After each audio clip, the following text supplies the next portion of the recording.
자, 지급이자 송금불산임. 우리 아까 대표이사에 대한 가지급금 있었죠. 업무부가 가지급금. 그죠? 지급이자 송금불산임이라고 들어보셨죠? 지급이자가 뭔 말인데? 이자 비용. 이자 비용이 왜 있는데? 차입금이 있으니까. 차입금이 왜 있는데? 사업체 운영하는데 차입금이 어떻게 없어? 당연히 있지. 그럼 당연히 있으면 이자 비용 당연히 있지. 차입금 지급이자 당연히 있지. 당연히 송금으로 인정해 주는 게 원칙이라고. 그런데 지급이자 중에 송금으로 인정 안 해주는 게 있어. 여러분들 해당 사항 있는 것만 볼게. 그게 업무 무관 자산 등 지급이자야. 송금불산이 없어. 업무 무관 자산 등 지급이자를 송금불산이 한다. 말 그대로 업무 무관 자산과 관련된 지급이자를 송금불산이 하는 거야. 그러면 산식이 어떻게 생겼는데? 산식을 보면 이해가 더 쉬워. 지급이자 곱하기 지급이자가 왜 있는데? 돈 빌려온 게 있으니까 차입금 분해 업무 무관 동산 부동산 그리고 특수관계인에 대한 가지급금.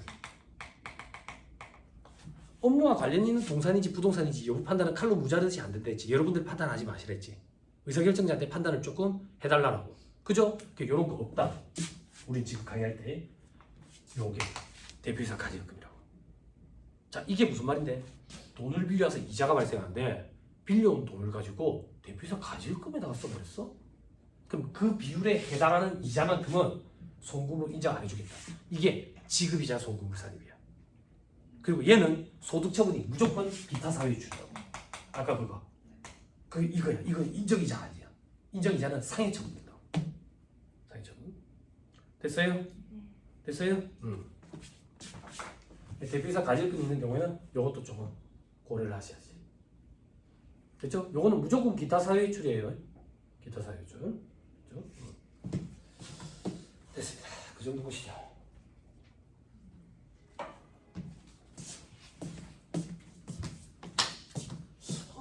좀 이상 있었나? 상해 처분했었나? 연말정산을 다시 돌렸나? 4월 10일자 원천세 신고자를 확인해 보면 된다. 됐죠? 지급식 의제 규정도 했고 약속했으니까 합시다. 필요한 거. 저는 동영상 촬영하는 거 되게 싫어하거든요.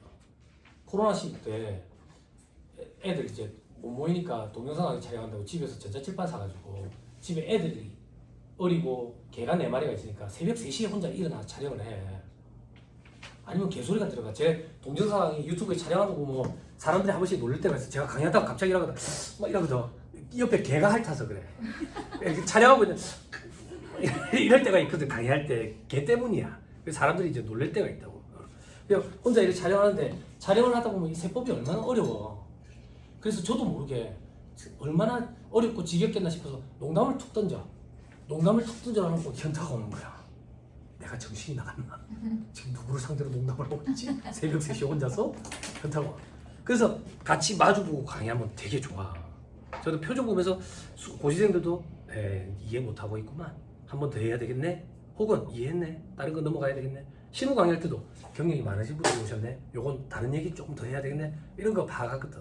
그래서 오늘은 원천직수 얘기를 조금 합시다. 내년에 오실 거예요? 내년에 오실 거예요?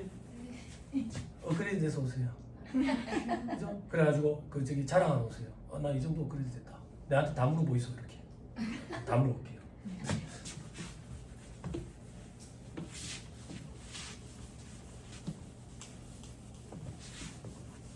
자, 동생들도 잘 들어놔요. 원천직수 강의가 요즘 잘 없어요. 수요가 없으니까.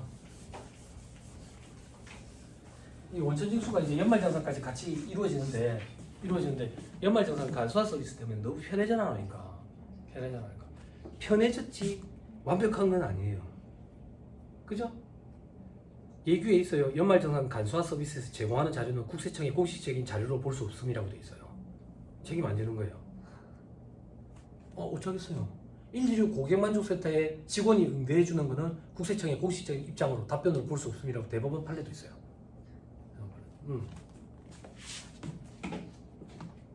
지금 보세요. 원천징수.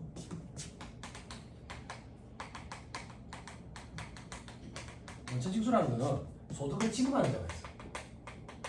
소득을 지급하는 자가 소득을 받는 자한테 소득을 지급을 할 때 세금을 떼서 지급을 하는 거. 이게 원천징수야. 만약에 예를 들게 소득이 100원이다. 그리고 이 소득이 이자소득이라고 하자. 이자소득. 원천징수세요. 국세만 합시다. 지방세 말고. 그리고 국세는 원천징수, 지방세는 특별징수라고 표현해요. 15.4% 이래 하지 말고 14% 국세만 가지고 하자고. 소점 나가니까 지저분하니까.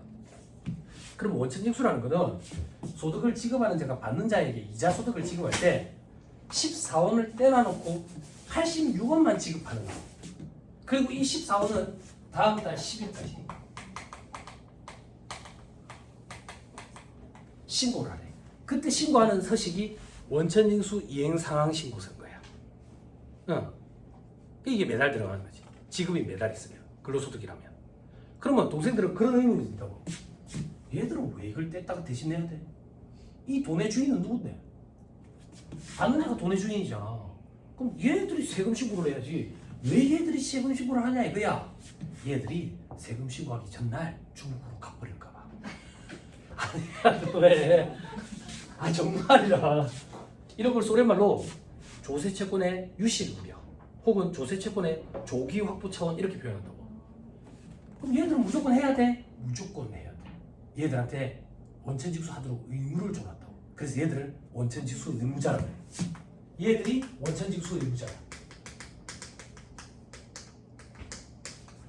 우리 여자 3명이 모이면 남극정하는 거 좋아한다면서요. 오늘 남자 없죠? 제가 가르쳐 줄게요. 남자 셋이 모이잖아요. 남극정 더 좋아해요. 몰랐죠? 남자들이 시샘이 더 심해요. 직장생활 할 때 공부하는 게 들키면 남자들은 참 피곤해요. 시샘이 더 심하다니까. 그래서 우리 얘들 걱정 조금 해주죠. 얘들은 원천 납세 의무자 이렇게 표현해요. 여러분들 항상 요 용어만 들으니까. 됐어요? 됐나요?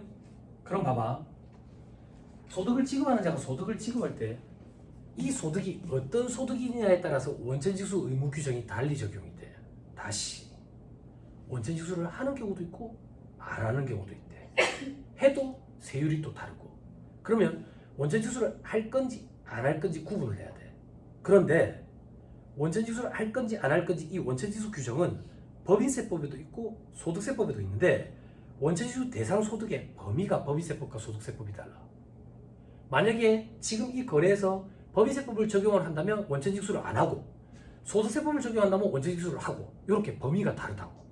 그러면 이 거래에 있어서 지금 우리는 소득세법을 적용할 건지 법인세법을 적용할 건지 요거부터 판단을 해야 되는 거예요. 어떻게 판단합니까?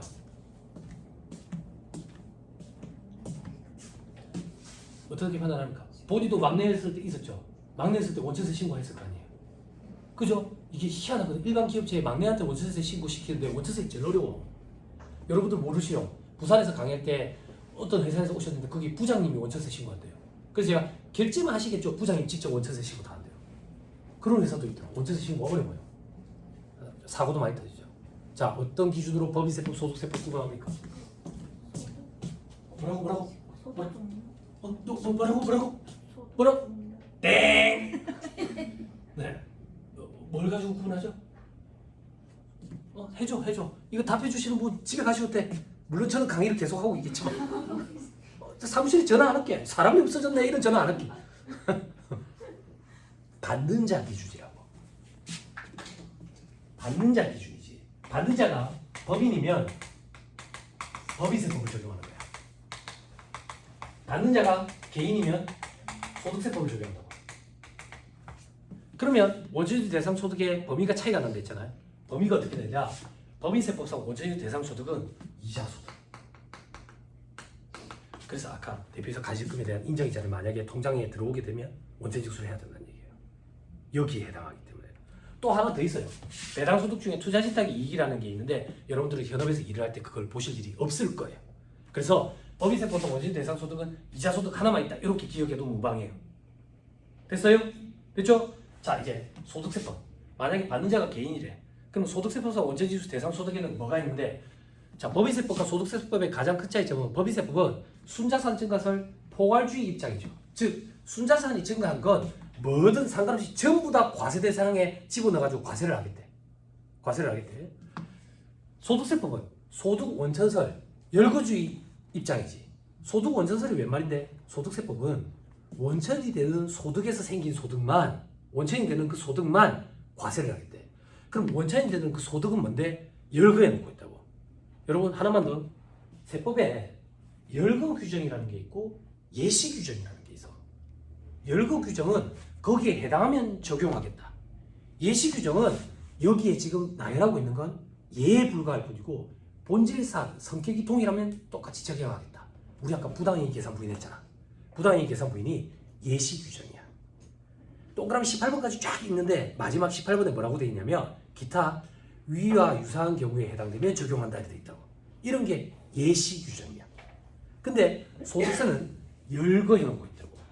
그 열거된 소득에 해당하면 과세를 하고 반대로 열거 안 돼 있으면 과세를 안 해.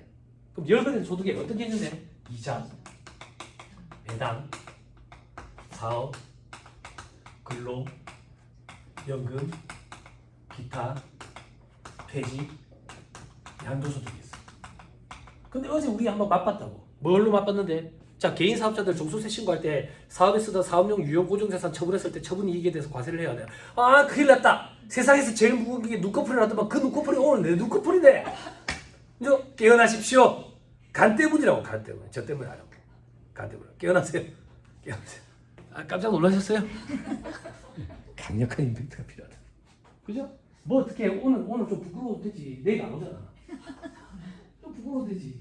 그죠? 그럼 걱정 안 해도 돼. 길에서 저랑 마주치면 제가 그거 쳐드리겠습니다. 아, 제가 기억 못해. 와이프 얼굴만 기억한다. 됐죠? 그죠? 깨어나세요. 일부러 시간 할애해가지고 이거 하고 있는데 다 아니까 졸고 있는 거죠? 물어본다고. 인터넷 잘하세요 혹시? 인터넷 잘하시면 바로 사과드릴게요. 악플 좀 올리죠. 악플 와이프가 속상해요. 강의 내용 가지고 악플 올리는 건 괜찮은데 외모 이런 거 되게 와이프가 엄청 속상해요. 고등학교 때 나본 적 없는데 여드름이 요즘에 얼굴에 나가지고 와이프가 엄청 속상해요. 어제 사업용 유용 고정자산 처분 손익에 대해서 과세한다 했어요, 안 한다 했어요? 기간 얼마를 판단. 그렇지. 복식부기면 하고 간편장 보면 안 하고 간편장은 열거되어 있지 않거든요. 하나만 더 할게요. 양도소득세. 우리 다 그러니까 아닐 수도 있겠죠. 고액자산가분이 계실 수도 있겠죠. 그죠? 개미 투자자들이 우리나라에서 주식을 거래해가지고 이익이 생겨서 과세를 해요, 안 해요? 증권거래세는 수수료야. 그거 말고 과세를 해요, 안 해요? 안 하죠. 왜 안 하는데? 열거되어 있지 않아요. 우리나라에서 주식을 거래해가지고 차익이 생기면 대주주 양도. 어제 우리 옆집 사는 재용이. 그리고 장외시장 거래부, 그리고 비상장 주식. 이거에 대해서는 과세를 한다고. 이거에 해당하는 사항 없으면 주식 차익에 대해서는 과세를 안 해. 장외시장 거래분이라고 좀 들어보셨어요? 장외에서 거래하는 거죠. 장외에서 주식을 어떻게 거래해? 당근마켓으로 거래하는 걸 당신의 근처에 당근마켓. 그러면 내가 돈을 받고 주권 증서를 안 주고 내가 돈을 뺄 수도 있겠죠. 그죠? 그럼 이 사람이 피해를 볼 거 아니에요. 그래서 법적으로 최소한 보호할 수 있는 장치를 만들어 놓은 거. 장외시장, KOTC 시장 이런 거 있다고. 그런 데서 거래하는 건 과세가 돼요. 양도소득세가 과세가 된다고. 그래서 소득세법은 철저하게 열거주의 과세 원칙이에요. 열거주의. 그런데 여기서 동생들이 이런 질문을 한다고. 세무사님, 네, 기타 소득이라는 게 있잖아요. 기타 소득은 여기에 해당 안 하는 기타 다. 그러면 결국엔 다 과세하는 거 아닙니까? 자, 소리말 조금 할게요. 소득세법상 기타 소득의 정의는 이자, 배당, 사업, 근로, 연금, 퇴직, 양도소득에 속하지 아니하는 소득으로서 소득세법상 열거된 소득 이렇게 돼 있다고. 이것도 다 열거돼 있는 거야. 그럼 기타 소득 이런 건 뭔데요? 이생이 없을 거 있잖아. 로또 됐다고. 로또 이생이 없을 건 아니야. 제 생각에는 거래처 사장이 로또가 됐어. 그 기타 소득이 있는데 5천원이 조금 더 되는 거야. 그래서 이게 뭐가 싶어? 그 업체는 마이너스입니다. 장사가 안 돼가지고 국비 지원 받아가지고 막 국가 사업하고 막 이러는데 마이너스야. 마이너스인데 기타 소득 있길래 전화를 했어. 전화했더니 2등 됐다는 거야. 그래서 와 사장님 축하합니다. 나도 이제 복권 사야 되겠네. 내 근처까지 왔네. 그랬더니 세무사님 자고 있었어요. 화딱지가 나와지더라고요. 1등 못돼서. 상상도 못했어. 그런 답변이 왔거든. 전혀 못해. 상상도 못했어. 우리가 사람이 그죠? 2등이 어디야? 저도 근데 그런 욕심 없어. 나 여태까지 살면서 남한테 해코지 해본 적도 없고 착하게 살았다고. 내가 1등을 바라는 것도 아니야. 근데 2등도 왜 안 되는 거냐고.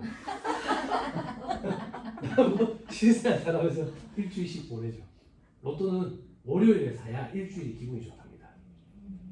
그래 하릭스처럼 넣고 다니면서 이 팀장님께만 이거 갖다 던져볼까. 그리고 토요일 되면 다시 겸손해졌다.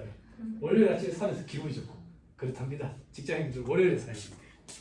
로또 당첨되는 거 기타 소득 봤을 때. 또 어떤 거? 여성분들만 계시니까 잘 들어놔. 미혼 여성분들 계시잖아요. 우리나라 남자들은 어떤지 가르쳐줄게. 자, 여성분들 길 가다가 지갑 주웠어. 어떻게 해요? 봐봐, 여성분들 혹시 다르다고. 남자들이 길 가다가 지갑 주잖아. 어떻게 하는지 알아요?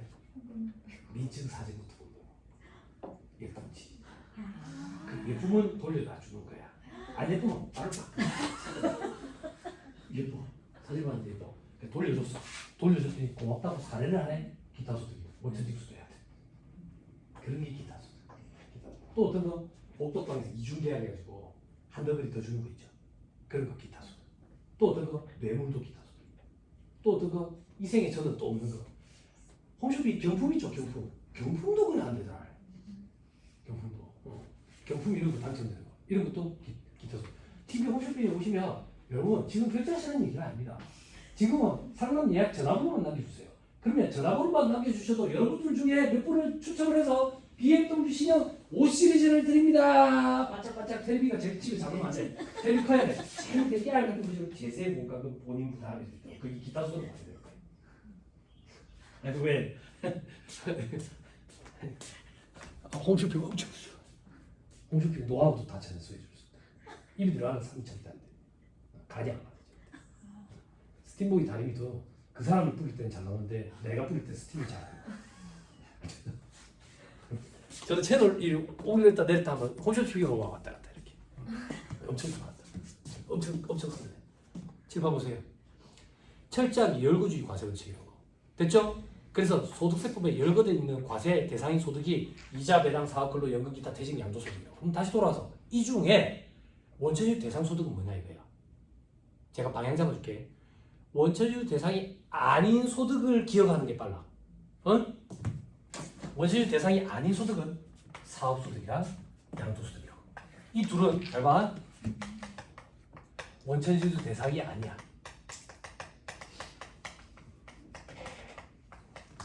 됐어요? 됐어요? 그럼 나머지는 다 원천유입 한다는 얘기야. 됐죠? 칠판 봐봐. 그런데 여기에 예외가 있어. 세법 조문 그대로 얘기한다. 예외. 예외란 얘기는 원천징수를 한다는 얘기야. 한다는 얘기야. 이 예외에 두 가지가 있다고. 부가세라가 이렇게 표현할게. 부가가치세라고 해야 되지만 부가세가 면제되는 일정한 인적 용역.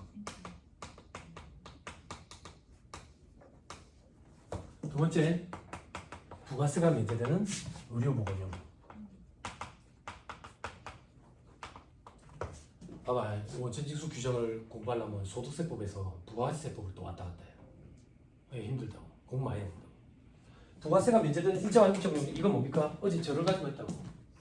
개인이 독립된 자격으로 고용된 직원 없이 그리고 고정된 시설 없이 독립된 자격으로 여기 와서 강의하고 받는 강의료. 부가세 면제돼. 그리고 소득세법상 사업소득이고 원천징수 세율은 3%. 지방세 얘기하지 말고 3%. 국세만 얘기하죠. 3%. 됐죠? 부가세가 면제되는 의료보건 용역 이런 것들도 부가세가 면제되면서 3%로 원천징수 한다고. 됐죠? 다시 방향 잡아줄게. 법인세법상 원천징수 대상 소득은 두 가지가 있지만 한 가지만 기억해서 된다. 이자소득. 소득세법상 원천징수 대상 소득은 아닌 걸 기억하는 게 빠르다. 아닌 게 사업소득과 양도소득이다. 근데 사업소득에는 예외가 있다. 예외가 있다는 얘기는 원천징수를 한다. 그때 첫 번째 부가세가 면제되는 일정한 인적 용역. 됐죠? 됐죠? 여기에 여러분들 해당 사유. 됐습니까? 그럼 나머지는 원천징수 대상이란 얘기지. 이자, 배당, 근로, 연금, 기타, 퇴직은 다 원천징수 대상이란 얘기지. 자, 오늘 6시 끝마치면 사무실에 야근하러 가세요. 야근하러 가시면 원천징수 이행상황 신고서 서식 있죠. 원천지수 이행상황 시고 서식에 왼쪽에 세로로 봐봐. 세로로 보면 이자, 배당, 근로, 연금, 기타 이렇게 쫙 있다고. 그리고 저 밑에 법인 이래가지고 이자, 소득, 투자 신탁, 이익 이렇게 두 가지입니다. 근데 여러분들은 항상 근로소득이 간이색이 A01에만 숫자 들어가는 걸 봐가지고 나머지를 찬찬히 안 본 거지. 그치? 오늘 어차피 야근할 때 밤 12시까지 해도 되잖아. 찬찬히 한번 봐봐 서식을. 응? 그죠? 불금이잖아. 불금이니까 야근하는 거지. 아, 술을 먹어야 돼. 술과 같이 야근을 하면 타수가 높아져. 됐죠? 자, 원천지수 이렇게 얘기합시다. 이렇게. 됐습니다. 넘어갑시다.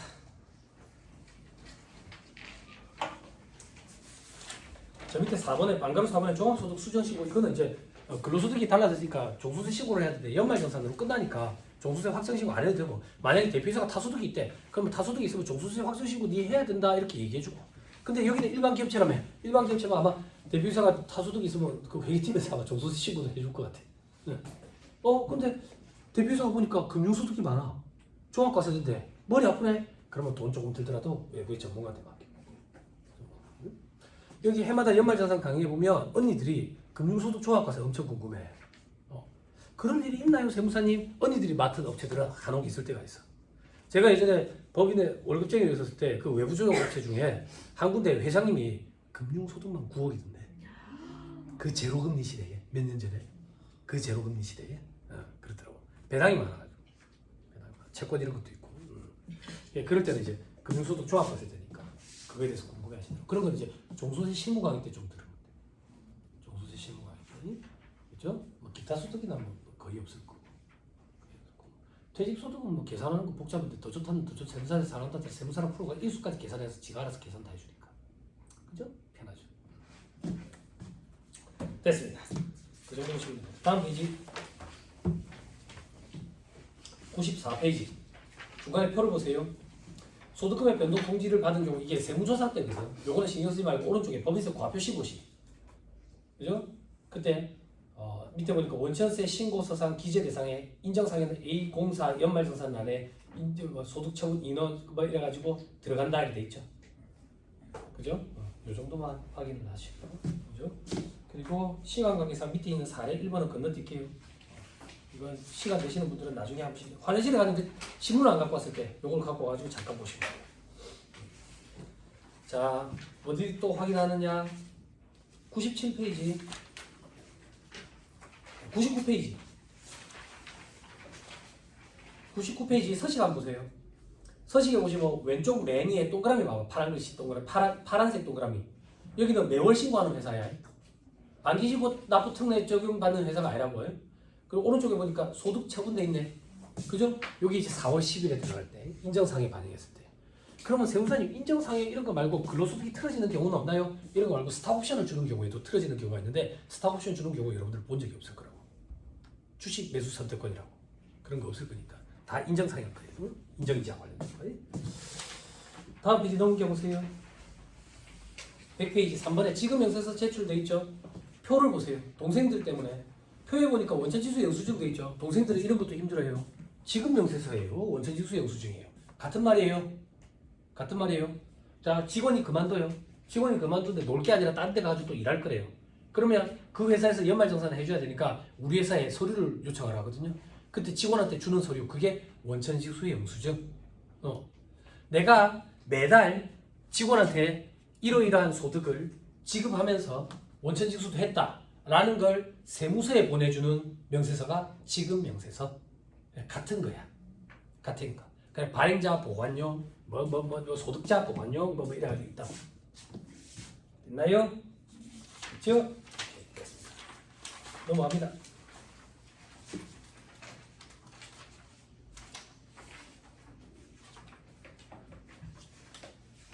하나만 확인하고 갑시다.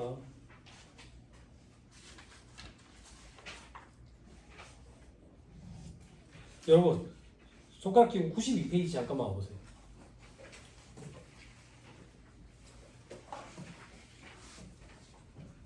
(92페이지) 반가루 4번에 지급명세서 제출돼 있죠. 그죠? 두 번째 줄 칩시다. 지급명세서 언제까지 제출해야 돼요? 봐라, 그런 소리 하면 안 된다고. 그러니까 사고가 터지는 거야. 두 번째 줄 치세요. 지금 명세서 언제까지 제출이에요? 지급을 속하는 강의. 2월 말이라고 3월 10일이 아니라 2월 말이 지금 명세서 제출 원칙이라고. 그런데 그때 다 제출하면 바쁘잖아. 그래서 괄호 안에 근로소득 요거는 3월 10일까지야. 나머지는 뭐 해당 사항 없을 거니까. 됐죠? 그래서 동생들이 지금 명세서 3월 10일에 하네 이렇게 생각하고 있다가 금융소득을 놓치는 경우가 있다고.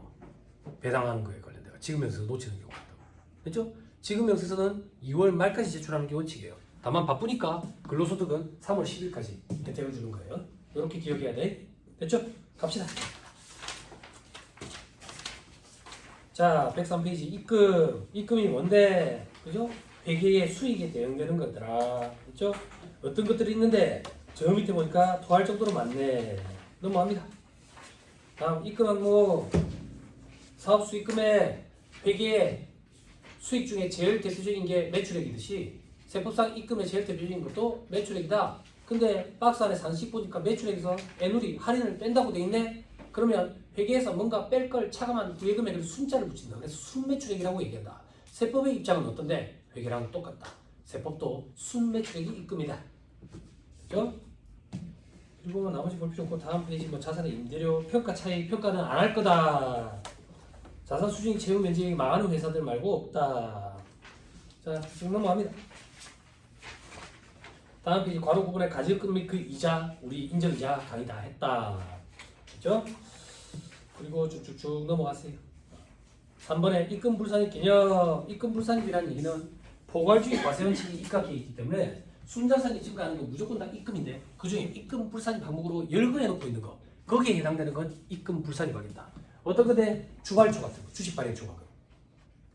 주식 발행 초과금은 주식을 발행하면서 회사에 들어온 돈, 즉 회사를 운영하는데 기초 자본이 되는 거거든.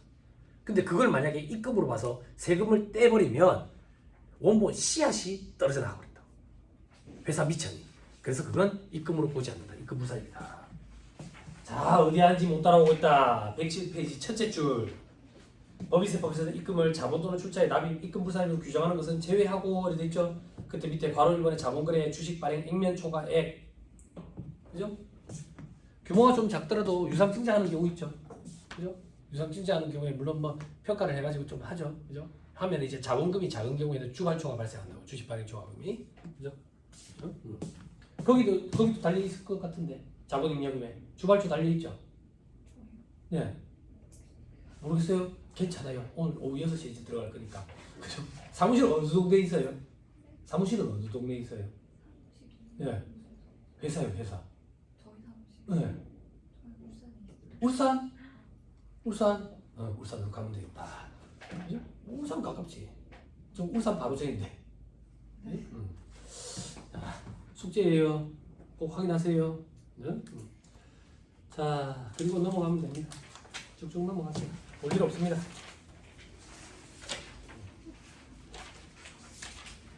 자, 114페이지 송금. 두 번째 줄에 순자산을 감소시키는 거래로 인해서 발생하는 손실 또는 비용, 손비라고 표현한다더라. 손실 또는 비용을.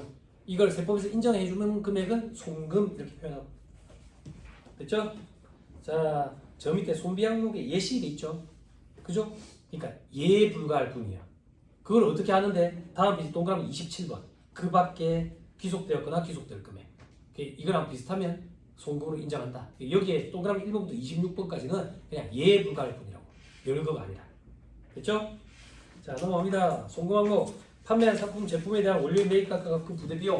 매출액이 제일 대표적인 입금이듯이 매출원가가 제일 대표적인 송금이다. 그 얘기예요. 됐죠? 넘어갑니다. 판매 부대 비용이 돼 있네. 판매 부대 비용.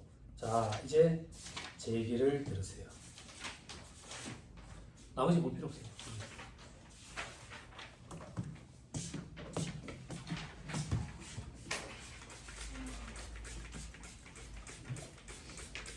여러분 추임새 안 넣어도 됩니다. 쉴 때 되면 쉽니다. 그죠? 저 자식이 지금 쉴 때가 됐는데 기억을 못하는 것 같은데 싶어 해서 뭐 고시생들은 어떻게 하는지 알아요? 저랑 아이 컨택 하려고 되게 애를 써요. 아이 컨택을 하잖아. 그럼 고시생들이 한다. 시계 보라고 해. 시계 보라고. 그럼 계속 책만 보는.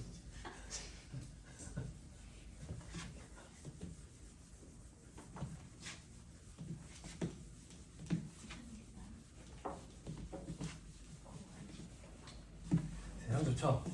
코로나 때 집체 교육이 안 될 때 학원 리모델링을 많이 했거든요. 그 이런 칠판 지우개가 있더라고. 물로 닦는 거야. 그 닦는 게 일이에요. 발로 빠지고 좋겠어. 또 왜 이걸 했냐고 그러니까 이걸 하면 이 분필 가루가 호흡기에 좀 덜 들어가서 하루 정도 더 살 수 있대요. 감사하죠. 저는 어차피 다른 세무사님들이 욕을 많이 하셔가지고 오래 살 건데 하루 정도 더 살게 돼요. 감사하죠.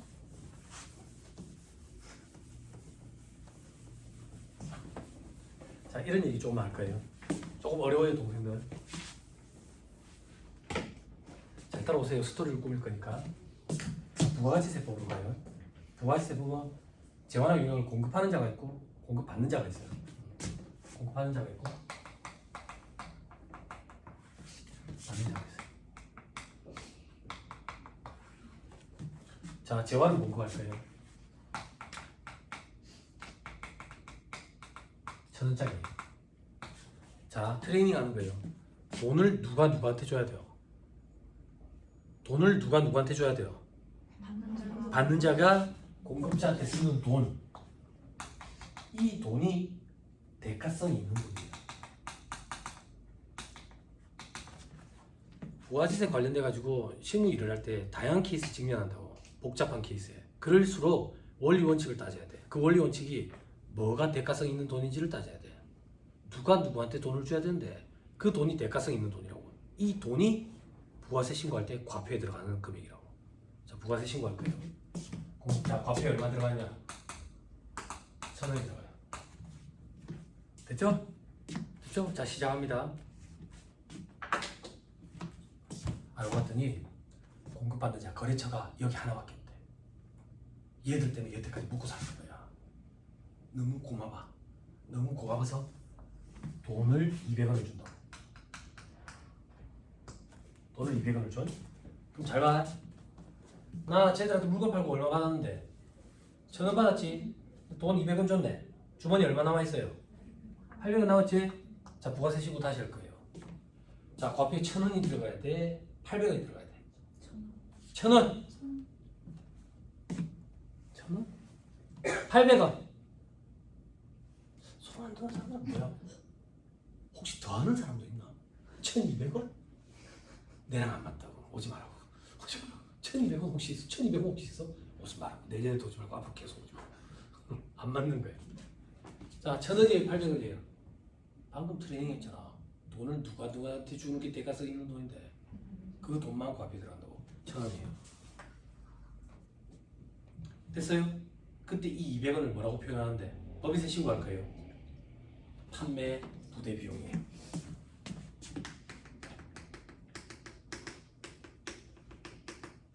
판관 미쳐야 된다고. 사전약정 있든 없든 상관없이 전액 다 송금 인정돼요. 법이 개정이 됐어요. 과거에는 사전약정 없이 지급하는 판매 부대비는 판매 부대 비용은 적대비 처리됐는데 이제 사전약정이 있든 없든 상관없이 전액 다 송금 인정돼요. 송금 인정. 근데 그럴 일은 여러분들 잘 없어요. 여러분들은 이걸 주의해야 돼요. 돈을 200원을 줘서 고맙다고. 근데 이 200원이라는 숫자가 내 주머니에 200원이 있어 그냥 갖다 준 게 아니야. 그럼 어떻게 준 건데? 얘들을 만나가지고 협약을 맺었어.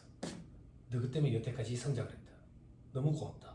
그래서 앞으로 너가 우리 물건을 사갈 때마다 리베이트 형태로 20%씩 줄게. 그래서 20%라서 200원이래. 됐어요? 가정을 또 했어요. 자, 부가세 신고 다시 할 거예요. 자, 공급자 입장에서 부가세 과표에 얼마 들어가야 돼요? 800원이에요. 800원이에요? 그러면 공급자 입장에서는 200원을 마이너스 점표를 쳤다는 얘기예요. 어떤 명목으로? 매출 애누리 처리하는 거예요. 그러니까 마이너스 점표를 칠 거 아니에요. 됐죠? 난 걱정해줘야지. 그럼 쟤들은 뭘로 처리하겠어? 내가 매출 애누리 처리하면 쟤들은 못돼. 매일 애누리지 뭐야. 그죠? 됐죠? 아, 왜 이래 분위기가.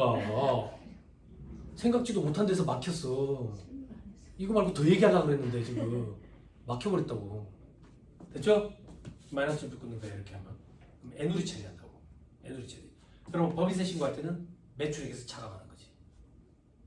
됐어요? 됐어요? 아 됐어요? 안 됐어요. 피드백 좀 줘요. 됐어요?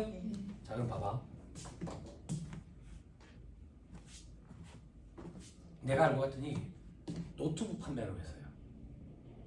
쟤들 때문에 먹고 살아서 너무 고마워. 그래서 뭔가 좀 보답하고 싶은데 돈으로 줄라니 회계 처리가 복잡해. 그래서 노트북을 하나 줬다.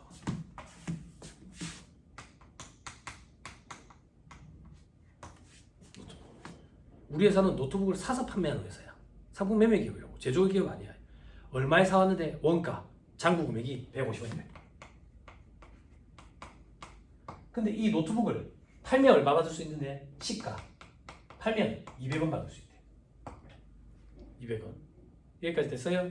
칠판 다시 부가세 신고할까요? 일단 내가 물건 팔고 대가세 있는 돈 1,000원 과표에 넣었겠죠? 그죠? 자, 요건 이제 배제하자고. 배제하고 노트북 준 거 있죠? 저거 부가세 신고할 때 어떻게 해야 돼? 일단 요거부터 판단해야지. 부가세 신고를 해? 안 해? 안 해? 해? 안 해? 해. 이 뭐야 놀리는 거야? 놀리는 거야? 해? 안 해? 아 둘 중에 하나밖에 없잖아. 참여를 해야지. 그래야 강의하는 저도 좀 재밌지. 어? 해요 안 해요? 해요. 해요? 아니. 빨리 나가서 결혼 내고 오세요. 싸우고. 해요 안 해요? 언니 도와주세요. 해요 안 해요? 저는 해지. 하지. 그치? 여기 지금 다 알고 있다고 부가세 신고해야 된다는 거. 그죠? 하죠? 왜 하는지 대답해 주세요. 자, 언니들 신입 막내 동생이 하나 들어왔어요. 언니, 이거 부가세 신고해야 된다던데 왜 하는 거예요? 자, 대답해 주세요. 탁씨, 그럼 여태까지 했던 게 다 틀렸다는 소리야? 자, 언니도 아니에요, 그러면. 언니, 간주공급 중에, 이거 지금 간주공급 다 알고 있어요. 간주공급 중에 뭔데, 저게?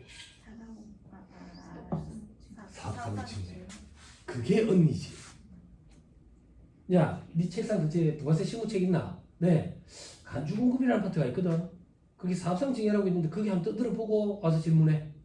그게 언니지. 팍씨 이게 어떻게 언니야? 응? 사업상증에 해당하지. 언니 네오플러스 언니 기억납니까? 사업상증이요? 아 왜? 아 왜? 좋아서 그러는 거야. 추억 돋아서 네오플러스 나도 진짜 예전에 기억이 나. 저 업데이트 좀 할게요. 이렇게 이렇게. 짚어 봐봐. 부가세는 과세 대상 거래라고 표현해. 과세 대상 거래에 세 가지가 있다고. 재화의 공급, 그리고 용역의 공급, 그리고 재화의 수입. 법조문 체계가 순서가 이렇게 돼 있거든. 그래서 시중에 있는 책들이 다 이 순서대로 돼 있어. 이렇게 순서대로 안 돼 있는 책들은 허접한 책들이야. 재화의 공급이 실질적 공급, 그리고 공급으로 보지 아니하는 거. 요 중에 하나가 어제 봤던 사업의 포괄량수도야. 공부를 할 때 체계를 잡고 공부를 하면 그때그때 필요할 때 찾아보기도 편해. 중구난방으로 있으면 끄집어내지를 못해. 그리고 간주 공급. 내 오늘 공부하고 하지 마자. 간주라는 말이 있다. 그러면 우리가 상식적으로 생각할 때는 공급이 아닌가네. 근데 세법에서 공급으로 보자네. 그래 공급으로 보면 뭐 잘 건데 과표의 숫자를 넣어서 10%만큼 매출세를 과세하겠다는 얘기지. 됐어요?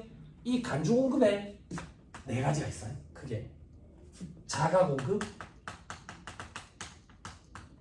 개인적 공급, 사업상증이요, 폐업시장이요. 봐봐, 어제 얘기했던 거 또 나왔다. 뭐가 나왔는데, 언니 여기 폐업했는데 세무사님이 부가세 신고 안 하는데 왜 하는 거예요? 요 규정 때문에 하는 거다 라고 얘기해야 언니라고. 팍씨 말고. 됐죠? 그죠? 이렇게 대답할 수 있겠냐 이거야. 내가 언니가 됐을 때 공부를 해야지. 아니면 그 전에 도태되고 없어. 언니 공부가 없다고. 이 자가 공급에 크게 면세 전용 그리고 어제 얘기한 비영업용 소형 숫자 규정이 여기에 있어. 비영업용 NDI 소형 승용차 규정 그리고 판매 목적 타사업장 맞춤 이걸 다 강의할 건 아니에요. 근데 보여드리는 이유는 체계 가이드에 있다고. 체계를 좀 기억을 하면서 여러분들이 어느 부분을 보고 있는 건지 그런 걸 조금 알고 계시면 도움이 될 거예요. 당황하셨나 보다. 이런 거 본 적 없어요? 있죠? 부산은 부가세 다 잘하잖아. 부산은 부가세 다 잘하잖아. 그죠? 공부하셔야 돼. 공부하셔야 돼. 시대 상황이 많이 달라졌다고. 뭐 달라졌는데 왜 자꾸 공부하라는데? 봐봐, 동생이 없나? 네. 언니. 재화의 공급, 용역의 공급. 재화의 수입, 그럼 그 밑에 뭐가 있으면 아구가 맞아 떨어질 것 같아? 용역의 수입. 근데 없다고. 왜? 용역의 수입은 과세를 안 하니까. 과세를 안 하니까 과세 대상 거래 없다고. 왜 과세 안 해요? 눈에 안 보여서. 과세할 수 있는 방법이 없는 거야. 용역을 수입해왔대. 안 했다 그러면 땡이야. 방법이 없어. 그런데 이제 시대 상황이 달라졌어. 우리나라 IT 강국이잖아. 정산도 잘 돼 있고 그리고 용역의 수입에 대해서 앞으로 과세해야 된다는 그런 움직임이 있어가지고 포럼도 자꾸 개최됐다고. 그래서 용역의 수입에 대해서 제가 판단할 때는 일부 과세를 하고 있어. 어떤 건데요? 요즘 대학생들은 타미, 폴로 이런 브랜드 있죠. 그죠? 그걸 우리나라에서 사면 호갱이래요. 외국에서 사면 그게 엄청 싸기 때문에 아마존닷컴 이런 거에서 산대. 그럼 아마존닷컴에서 탐이랑 폴로 옷을 파는 게 아니라 아마존닷컴은 그걸 대신해서 판매해 주는 거지. 대신해서 우리한테 판매해 주는 용역을 우리한테 제공해 주는 거고 우리 입장에서 용역을 수입해 오는 거예요. 이거 현재 우리나라 국세청에서 과세하고 있어요. 또 하나는 더 얘기할게. 우리가 취약한 거 도와주세요. 우리가 취약한 거. 우리가 취약한 건데 어플리케이션 하는 거지. 앱. 앱을 뭐 다운받으라는데 어이 뭐야 결제하라고 결제 그래 하면 되는데 달러로 돼 있어. 달러로. 그럼 뒤로 가기잖아. 결제하시는 분도 계시겠죠. 그죠? 해외의 앱 개발자가 그걸 우리한테 파는 거지. 근데 앱 개발자가 다이렉트로 파는 게 아니라 플랫폼 사업자한테 올려놓고 파면 그럼 플랫폼 사업자가 대신해서 판매해주는 판매 용역을 제공한 거예요. 이거 현재 우리나라 국세청에서 그 사업자를 간편 사업자 등록이라는 걸 내서 과세하고 있어요. 그러면 제 생각에는 몇 년 내에 여기 때 용역의 수입도 들어오는 그런 시대가 오지도 않을까? 그지? 그럼 그때 돼서 공부할 거라? 그렇죠. 사장이 전화 와가지고 야 용역의 수입 이거 있는데 부가세 신고 어떻게 해야 되노? 다음 주에 수업이 지금 예정돼 있는데 수업도 아직 듣지도 않았는데 전화해가지고 이래 할 거냐고. 이래 할 거냐고. 그죠? 알아서 판단하십시오. 자, 그때 다시 저 언니가 도와줬어요. 맏언니는 다르죠? 그죠? 맏언니가 아니 붙였지 여기서. 조심. 사업상 증여에 해당하기 때문에 부가세를 과세한다. 부가세. 동생들 피드백 한 번만 주세요. 모르는 거 부끄러운 거 아니니까. 그래 사업상 증여에 해당하는데 왜 과세를 하는데요? 모르겠다 나는. 그 사업상 증여에 해당하는 건 알겠는데 그 왜 과세를 내는 모르겠다. 그렇지. 그것 때문이라고. 부가세는 제로섬 게임이야. 매입세 공제받은 놈이 있으면 매출세로 내는 놈이 있다고. 그치? 그런데 내가 이 노트북을 사올 때 부가세 공제를 다 받았거든. 그럼 이제 팔아야 매출세액으로 퉁쳐질 거 아니야. 물론 100% 딱 아구가 맞아지지는 않지. 매출세액이 더 크니까. 그치? 아무튼 아구가 그러면 맞아 떨어지는데 가만 보니까 거래처 사장을 갖다 줘버렸어. 혹은 개인적 공급은 뭔데? 내가 집에 갖다 놔놓고 써. 혹은 우리 와이프 갖다 줬어. 이런 게 개인적 공급. 혹은 우리 직원들 줘버렸어. 사업성 증여는 거래처 사장 갖다 줬다고. 그러면 매입세 공제 받은 걸 다시 개내라 그 얘기야. 잘 봐, 동생들. 그럼 매입세 공제받은 걸 다시 어떻게 개내는데 매출세액에서 매입세액 차감하잖아요. 부가세는. 그래서 납부세액이지. 매입세액에서 줄이는 게 아니야. 매입세액에 줄이는 게 아니라 매출세액에 엎어서 내도록 한다고. 빼는 걸 빼면 더하는 거랑 같지. 그래서 매입세액에서 빼지 않고 매출세액에 엎어서 추징한다고. 매출세액이 있다는 얘기는 공급이 이루어졌다는 얘기잖아. 근데 공급이 이루어진 건 없지. 공급이 이루어진 걸로 의제, 간주하자. 그래서 간주공급이야. 그래서 책에 따라서는 공급의제라고 되어 있는 책도 있어. 간주공급 같은 말로. 됐어요? 그래서 추징하는 거야. 추징. 됐죠? 그러면 칠판. 알겠어. 뭐라는데? 노트북 거래처에 준 게 사업상 증여에 해당하기 때문에 부가세법상 간주공급에 해당하고 과표의 숫자를 넣어서 10%만큼 매출세액을 내야 돼. 그러면 과표에 얼마를 넣을 거냐 이거지. 얼마를 넣어야 되겠어요? 150원? 200원? 150원? 200원? 150원? 200원? 저도 좀 재밌어야 될 거 아니에요. 150원이에요? 200원이에요? 포커페이스는 제가 해야 돼요. 150원이에요? 200원이에요? 150원? 200원? 200원이에요?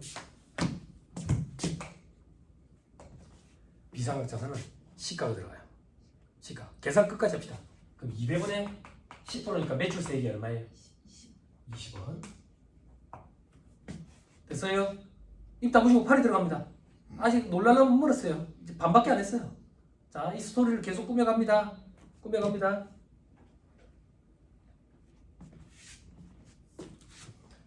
나 이제 법인세 신고할 거예요. 법인세 신고할 거예요. 저거 어떻게 처리하냐 이거야. 이거 보자네. 땡! 100년 지나도 그런 일은 없을 겁니다. 응? 내가 거래처 사장한테 노트북을 왜 줬겠어요? 거래처 사장이 예뻐서? 아, 저 때문에. 거래관계를 두텁게 하기 위하여. 그죠? 예규용은 그렇게 돼 있어요. 접대 목적이죠. 이 접대비록. 사업상 증여는 접대비록. 그래서 접대 목적으로 취득한 자산은 매입세 공제를 못 받도록 돼 있다고. 그래서 여러분들이 얘기하는 불공 있죠? 그죠? 아니 유재석이 하는 물공 말고 불공 여러분들 불공 하는 거 거기에 접대비 관련 부가세 매입세액은 공제를 안 하지. 근데 방금 공제를 받았다며. 그러니까 간주공급으로 깨내는 거야. 토해내는 거야. 그럼 법인세법상의 수익금이 200원이에요. 자, 수익금액이 아니에요. 자, 다시 접대비라니까요. 접대비 돈으로 줬어요? 현물 접대비예요. 얘가.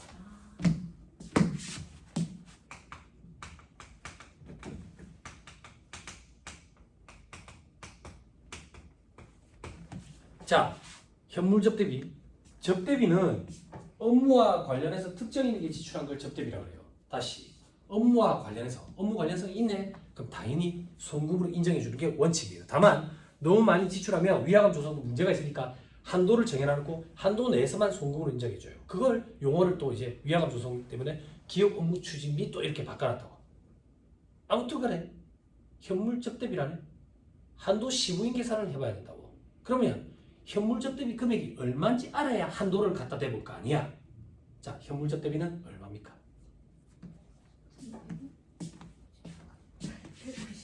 150원? 200원? 150원? 150원? 200원? 이거 왜 손 안 들었어요? 왜 손 안 들었어요? 아니 언니 왜 손 안 들었어요? 아까 쉬는 시간 내 친구 답변해줬잖아. 왜 손 안 들었어요? 손을 안 들어야죠. 220원이지. 왜? 모르겠어. 여기 지금 여고생들만 모였나? 어디서 빵 터지신지 모르겠어. 그죠? 점점 불쾌해져. 외모 때문인가? 그죠? 또 사인해달라는 거 아니야? 서프라이즈 제휴 배우라고 또? 술 먹는데 사인해달라고. 제휴 배운 줄 알고. 자, 220원이에요. 220원. 자, 이 220원이 어떻게 나왔는지 볼게요.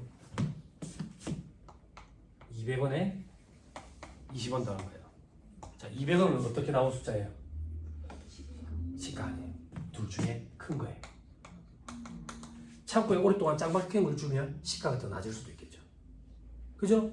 뒤에 20원은 어떻게 나왔어요?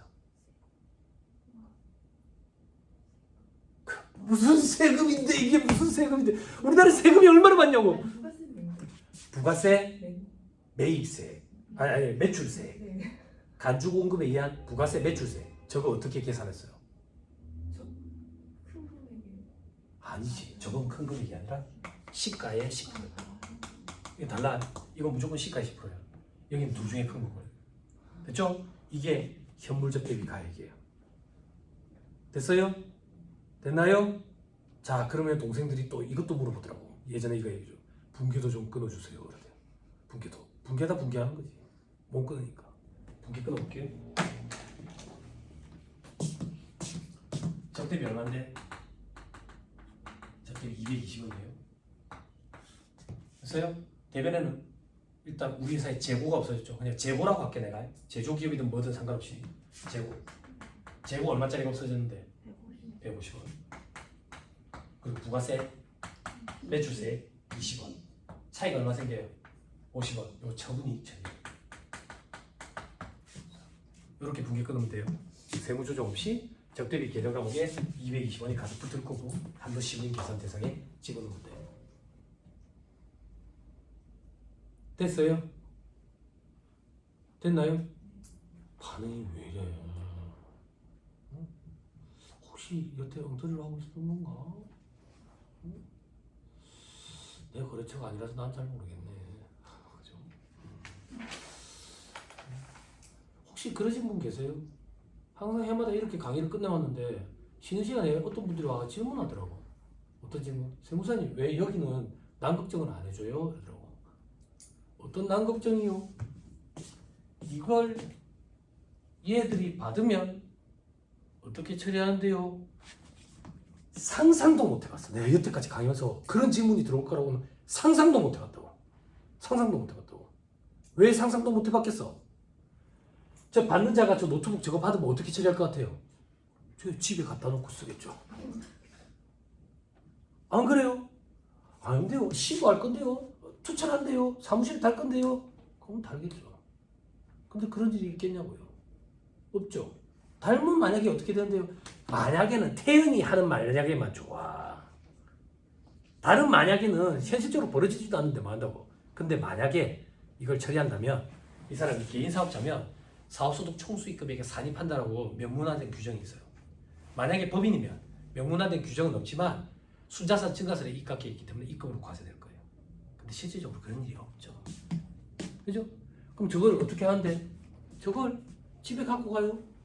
집에 갖고 가면 이미 노트북이 있어요. 있다고. 그럼 저 노트북을 네이버 중고장터에 올려요. 저 노트북이 한 4대, 5대 될 거거든요. 그죠? 그리고 제 이름은 구매팀이에요. 구매팀. 제 이름은 영업팀이에요. 얘 이름이 영업팀. 성이 영시고 이름이 업팀. 얘는 성이 구시고 매팀. 그러면 이 노트북은 뭔데? 아이패드일 거예요. 혹은 뭔데? 대포 카메라일 거예요. 한 개에 300만 원, 400만 원. 그런 걸 받아요. 받아가지고 네이버 중고장터에 올려요. 단순 변심으로 시중에 최저가보다 싸게 팝니다. 그럼 제가 거기에 리플을 달아요. 훔치지 그러세요. 이래놓고 제가 그걸 싸게 샀어요.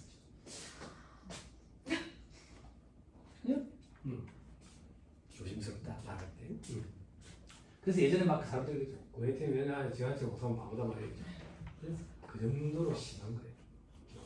그런데 예전에 강의한 어떤 남성분이 세상에 요즘에 안 그렇습니다. 그 제가 뭐라 했냐면 얘기할까요? 아니 어디 가요 그러더라고. 우리나라 향원 이런 거, 우리나라 영화 거, 우리나라 뭐 헬레 뭐 헬레 영화 이런 데 이런데 장난 아니고 어딘지 모르겠죠. 몰라요. 몰라요. 예? 저렇게 많이 한다. 근데 만약에 그걸 장부에다 단다면 그렇게 돼요. 규정이 있어요. 소득세법. 거기서도 규정이 없지만 순자산세에 가서 입각해서 입금을 과세될 거. 여러분들 관심사 하는 현물적 대비 저렇게 쳐요. 돈으로 주면 좀 애매모호하니까. 그죠? 현물적 대비로 주니까 봐봐 부가세 과세 문제가 생기지. 그죠? 그래서 거래처에 선물 줄 때 뭘 줘요? 명절 때 상품권을 주죠. 자, 또 언니 도와주세요. 거래처에 왜 상품권으로 선물을 줍니까? 부가세랑 연관지어서 얘기해 주세요. 부가세 과세 문제가 안 생기거든. 왜? 부가세 과세 대상은 재화의 공급, 용료의 공급, 재화의 수입을 했지 상품권은 재화에 해당하지 않아요. 그래서 그걸 돈으로 봐요. 부가세 부분. 그래서 돈 주고 돈 받고 돈 주고 돈 받고 봐요. 그래서 부가세 과세 문제가 없어요. 그래서 상품권으로 접대를 주는 거예요. 그래서 문제가 생기기 시작하는 거예요. 접대 파트에서 얘기할 거 지금 얘기 다 합니다. 어떤 문제가 생기는데 세무조사를 만약에 나와요. 상품권 사가지고 거래처에 접대 목적으로 뿌렸대.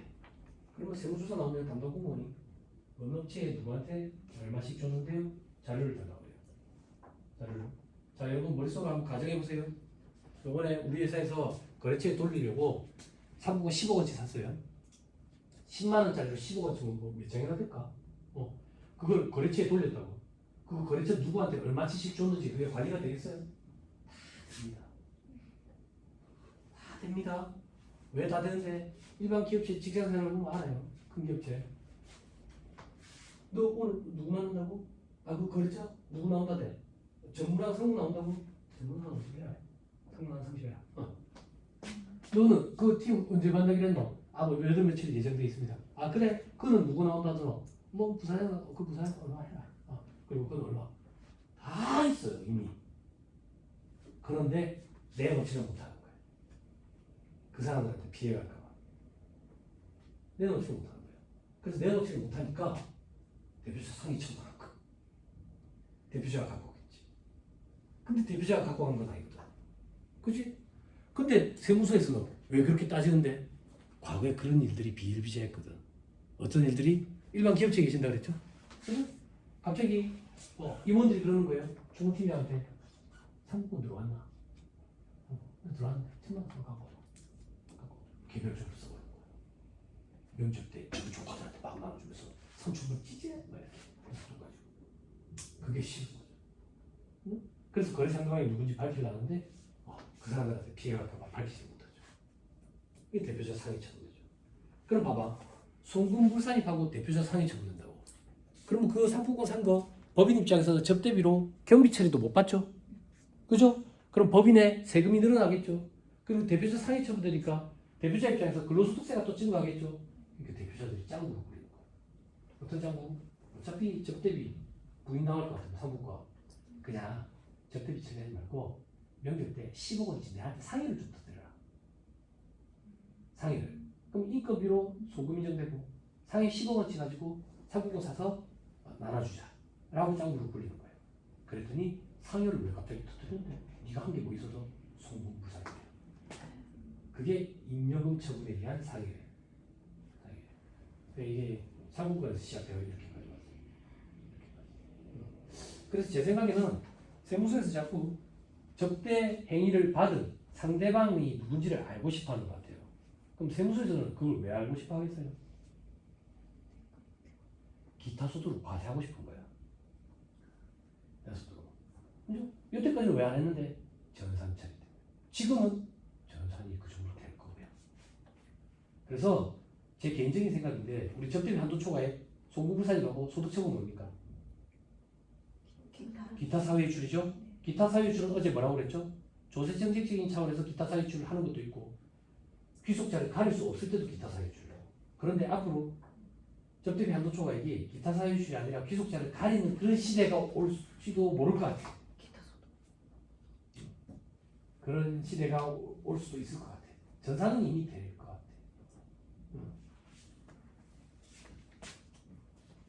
재밌죠?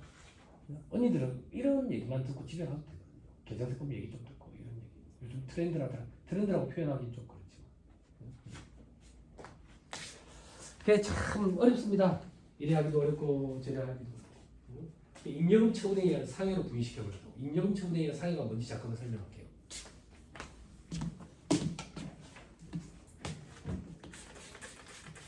요거 공부해야 돼. 요거. 동생들 요거 공부해야 돼. 실무 강의도 단계라는 게 있어. 단계. 지출증빙 실무. 4대 법적 증빙을 어떻게 수취해야 되는지. 기초격리 실무. 부가가치세법 실무. 결산 실무. 조정 실무. 이거랑 별개로 원천징수 실무. 연말정산 실무. 종소세 실무. 단계라는 걸 밟아야 돼.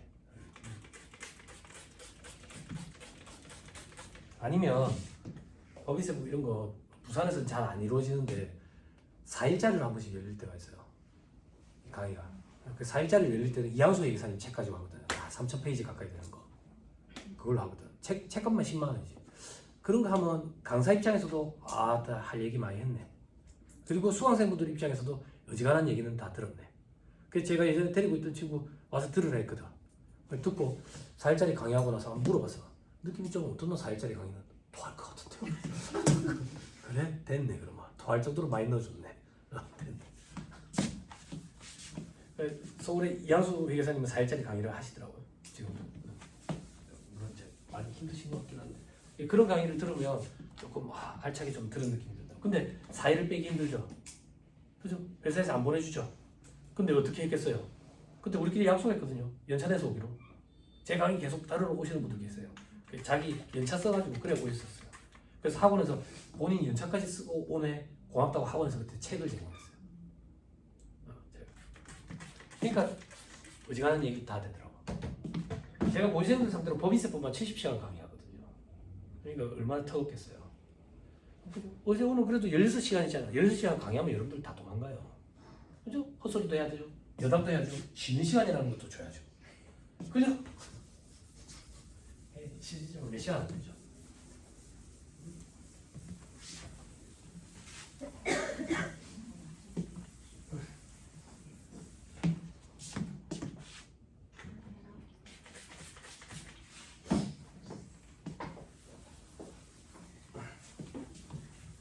자, 칠판 보세요. 회계 수익에 대응되는 세법상 법인세법상 개념이 이금이야. 이게 소득세법에서는 총수익금액. 회계의 비용에 대응되는 법인세법상 개념이 송금이라고 송금. 이게 소득세법의 필요경비. 입금에서 송금을 차감하면 소득이 발생하지. 플러스 값이다. 이 소득이 수년간 쌓이면 잉여금이라고. 잉여금 처분에 의한 상해가 뭐냐면 잉여금을 처분했다 그 얘기야. 그럼 잉여금을 처분하면 부계를 끊으면 차변에 오겠지. 그지? 대변에는 돈으로 줬다고 볼게. 회사에 이익잉여금 남은 거를 돈으로 줬다. 잉여금 처분에 의한 상해라는 얘기는 이 얘기야. 잉여금 처분한 걸 상해라는 인건비 비용으로 잡았다는 얘기야.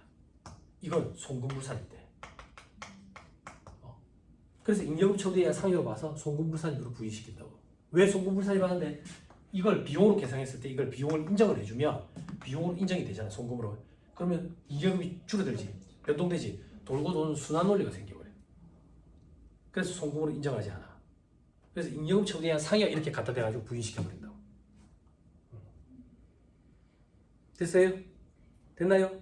또 그런 것도 있거든. 퇴직금을 몰빵해서 받아가. 몰빵해서 누가 봐도 심할 정도로. 그러면 그것도 잉여금 잉여금 처분에 의한 상해를 해가지고 부인시켜버린다. 그럼 못 갖고 가느냐? 못 갖고 가는 게 아니라 퇴직소득세 계산구조에 집어넣는 금액 별도 그리고 근로소득세 계산구조에다가 일부를 집어넣어야지. 과세가 조금 더 무겁게 되겠지. 네? 그렇게 되는 거지. 됐나요? 밥 먹고 오후에 퇴직금 얘기는 해줄게요. 퇴직금, 법인 퇴직소득 한도, 소득세법상 임원 퇴직소득 한도 그런 얘기는 오후에 해줄게요. 자, 다음 페이지 보니까 지출증명서류 관리되어 있죠. 4대 법적 증명이라고 표현하는 거 있죠. 생계계산서, 계산서, 신용카드 매출전표 등 현금영수증. 그죠? 합니다. 증명서류의 범위 해가지고 괄호부터 쭉 있죠. 넘어가세요. 129페이지. 증명서류 수치 대상 거래액이 돼 있죠. 그죠? 동그라미 3번에 보니까 3만 원 초과인 경우. 예. 3만 원 초과가 아니면 3만 원. 자, 봐봐. 동생들 봐봐. 학교 졸업한 지 오래되면 이 잘 안 되거든. 3만 원 초과는 봐봐. 3만 원 초과는 이 동그라미 속에 색깔이 들어가야 돼, 안 들어가야 돼? 안 들어가야 돼? 안 들어가야지. 그럼 왜?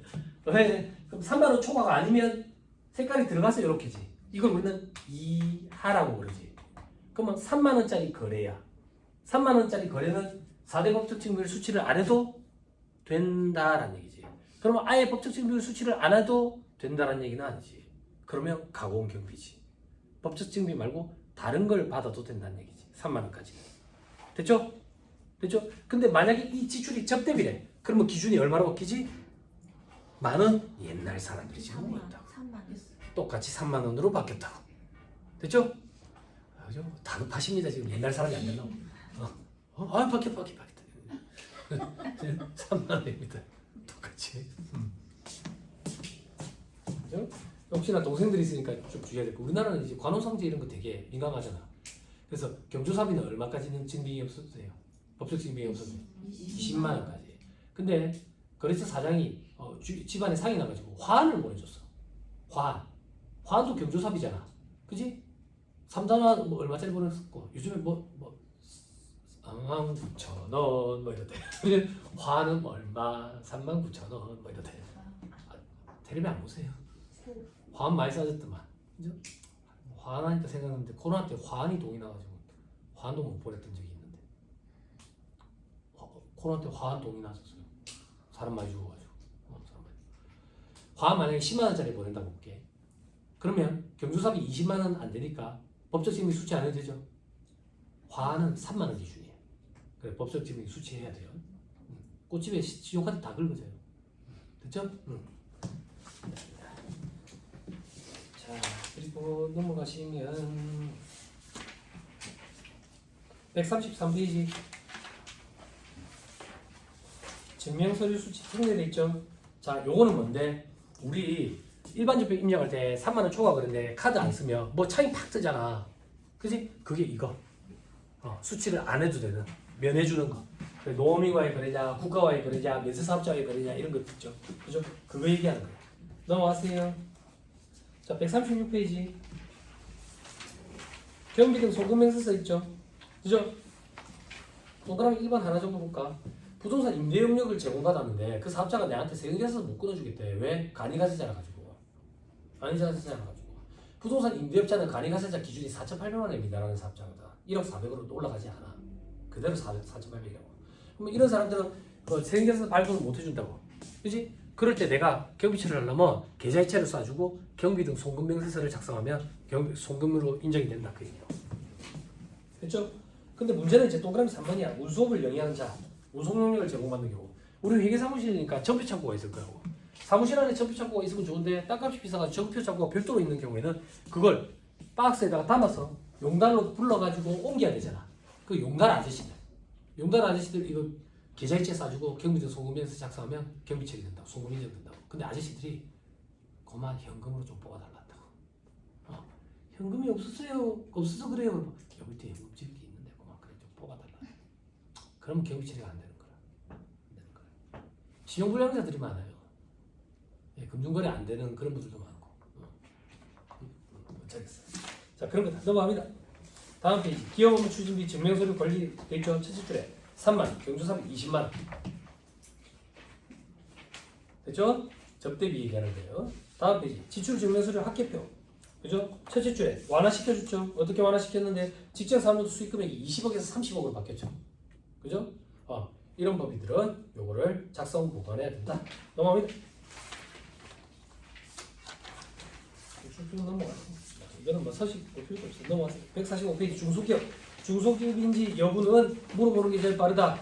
그러면 아예 안 할 거냐? 아예 안 하지는 않고 첫째 줄에 법인세법 및 조특법에서는 중소기업에게 일정한 혜택을 주고 있는데 다음의 요건을 모두 갖추면 중소기업이다. 그때 요건이 동그라미 1번 매출액이 규모 이내일 것. 그러니까 중소기업인지 판단은 매출액을 가지고 판단하겠다. 그때 중소기업에는 중기업이 있고 소기업이 있거든. 그것도 매출액을 가지고 판단하겠다. 그럼 뭐 중소기업 기본법이랑 차이는 뭔데 3개년지 평균이냐 한 개년도냐 그 차이다. 그런데 매출액이 크게 변동이 없으면 3개년지 평균이랑 한 해 거랑 거의 비슷할 거다. 그리고 동그라미 2번 볼 필요 없고 동그라미 3번 소비성 서비스업을 주된 사업으로 영위하지 않으면 이제 다 중소기업이 될 수 있는 거지. 근데 주의 조특법에 보면 중소기업에 대한 혜택 중에 업종을 나열하고 있는 것들이지. 그지? 그런 것들만 조금 주의해야 돼. 어제 봤던 자원 중소기업 세액감이야. 그리고 중소기업 특별 세액감이야. 이런 것들. 그렇죠? 자 그리고 나머지는 볼 필요 없어. 넘어가세요. 쭉쭉 넘어가세요. 쭉쭉쭉. 유예기간 이런 거 신경 쓸 필요 없다. 자 160페이지 부당이익 계산 부익.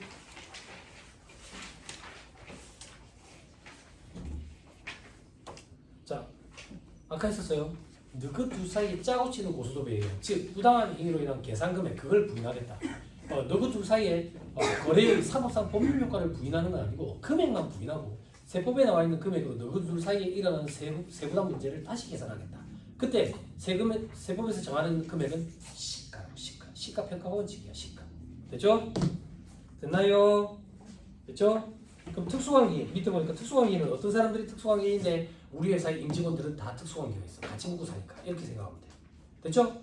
또 어떤 사람들이 특수관계인데 친족들 161페이지 어제 얘기했던 친족들 한번 봐봐. 동그라미 1번 사촌, 동그라미 2번 삼촌.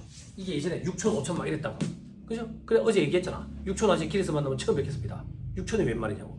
사촌, 삼촌도 인감만 보내주는 판에. 그죠? 특수관계라고 보기는 조금 힘든 그런 상황이 됐지만 아무튼 줄어든 게 범위가 줄어든 게 지금 사촌, 삼촌이에요.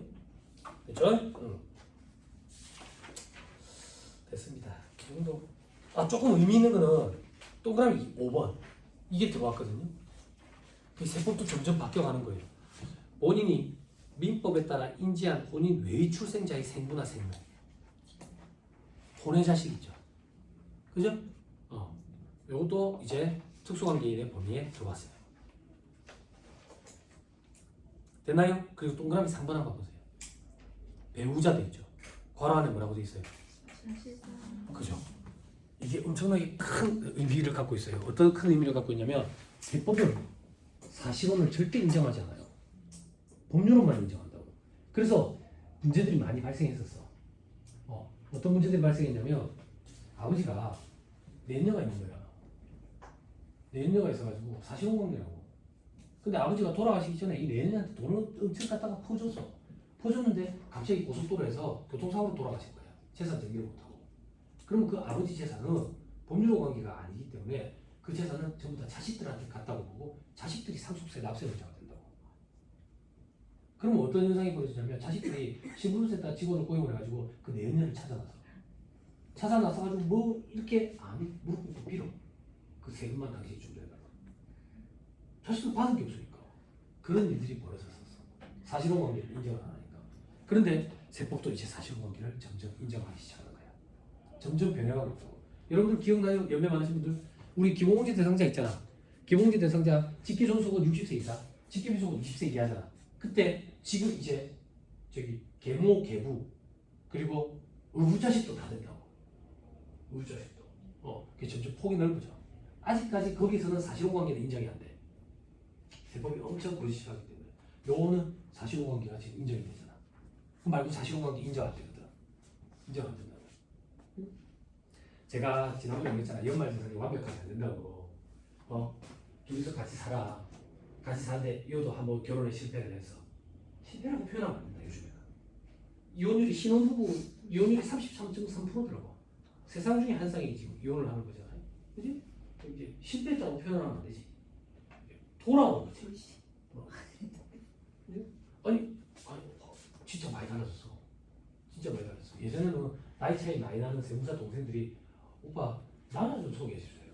남자 좀 소개해 주세요. 그럼 제가 내한테 나는 이제 돌아오는 애들밖에 없는데 이랬는데 요즘에는 돌아오는 애들이라고 소개팅을 하려더라. 진짜 완전 바뀌었어. 제가 너무 고지식한가? 미혼이시라고요? 주변에서 저한테 그런 거 많이 묻거든. 오빠 어떤 남자 만나야 되냐고. 어디 가서 남자를 만나야 되냐고. 헌팅 포차 이런 데 가면 안 되지. 남자 어디 가서 만나야 되는데 새벽 6시 반에 외국어하고 차 타고 서울에 부산에 부지런한 애들 거기 다 모여있어. 괜찮은 애들. 근데 가보면 부지런하고 괜찮은 애들은 짝이 다 있다. 빼고 뺏기는 친구가 있다. 아니 도장 안 찍은 분이. 근데 거기 가면 괜찮은 애들 거기 다 모여. 근데 안타깝게도 그 차 타임은 고급 반이라서 회화가 잘 되는 사람만 들어갈 수 있대. 어떻게 그 반을 들어가기 위해서 부산은 노래를 기해야 돼. 들어가자마자 배우 작가가 고른대. 들어보세요. 그래서 재혼인데 법률은 아니야. 같이 살긴 하는데 자식들 때문에. 자식들 때문에 법률 관계로 같이 안 산다고. 사실혼 관계로. 그러면 공제는 기본적으로 못 받는다. 됐죠? 지금 의붓자식 계모 계부는 어느 정도까지 됐냐면 만약에 우리 아버지가 재혼을 했어. 거기에 그 저기 막내 동생이 하나 있대. 근데 아버지는 돌아가시고 없어. 그렇지만 얘가 그 계모 그리고 그 동생 기부공제 대상자로 소득공제 받을 수 있다. 그렇게까지 폭이 넓어졌지. 자, 그 정도 얘기는 넘어가요. 자, 163페이지. 바로 이번에 조세 부담의 부당한 감소돼 있죠. 그죠? 시간이 오버됐네. 하나만 확인하고 갑시다. 동그라미 3번 보세요. 금전이라 돼 있죠. 그죠? 여러분 동그라미 3번에 금전만 가지고 제가 읽어드릴게요. 금전, 을, 무상으로 혹은 낮은 요율로 대부 제공한 경우 법인이 대표이사한테 금전, 을 무상으로 대부 제공한 경우 여기에 해당해서 부당이익 계산 부인을 적용받고 인정이자를 계산하게 되는 거예요. 이 규정 때문에. 됐어요? 자, 식사하시고 또 다른 얘기를 해보시죠. 식사하시고 하시죠.